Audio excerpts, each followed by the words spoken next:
ایوب ترین صاحب، آخری سوال. ہم دیکھتے ہیں کہ اس طرح کی صورتحال جب بھی بلوچستان میں ہوتی ہے، امن امان کی صورتحال ہو، رئیسانی صاحب کے دور سے دیکھتے ہیں یا کوئی پولیٹیکل، تو پھر حکومت کی تبدیلی ناگزیر ہو جاتی ہے، جو ایک ریکارڈ بتاتا ہے. دیکھتے ہیں مختلف ادوار میں. تو یہ مالک بلوچ صاحب جو نواز شریف صاحب سے ملے ہیں، تو کچھ لوگ اس طرف بھی اشارہ کر رہے ہیں، یا صادق سنجرانی صاحب کے ایکٹیو ہونا، تو کیا صورتحال آگے چل کے اس طرف بھی جا سکتی ہے کہ سرفراز بگٹی صاحب یا پیپلز پارٹی کی صوبائی حکومت ختم کر دی جائے، یا کچھ اور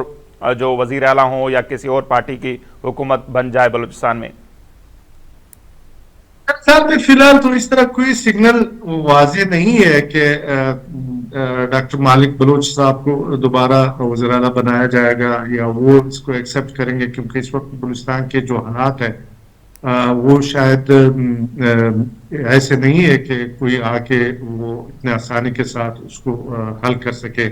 لیکن بلوچستان کی ایک تاریخ بھی رہی ہے، آپ کو یاد ہے نواب ثناء اللہ زیری کی حکومت تھی، پھر 10 دن کے اندر وہ عدم اعتماد آیا، لوگ جو ان کے ساتھ تھے وہ ایک بھی نہیں رہا، بالکل. وہ سب آ کے ان کے خلاف کھڑے ہو گئے تھے. پھر جام کمال کی حکومت تھی یہاں پہ، پھر آپ نے بھی دیکھا کہ ایک ہفتے کے اندر اندر جو ہے جام کمال،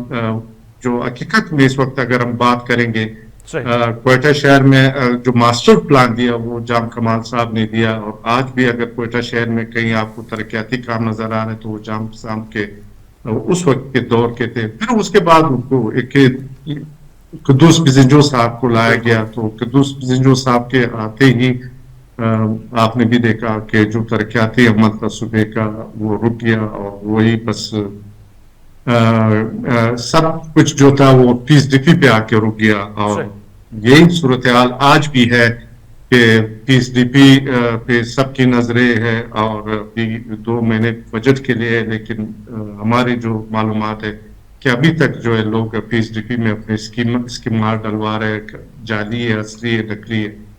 یہ صورتحال چل رہی ہے. تو یہ صورتحال میں میرے خیال میں عام آدمی جو ہے وہ اس سسٹم سے دور ہوتا جا رہا ہے، اور اگر اس کو نہیں روکا گیا تو میرے خیال میں فیوچر اس کا بہت تابناک ہوگا، بہت مشکل حالات ہوں گے.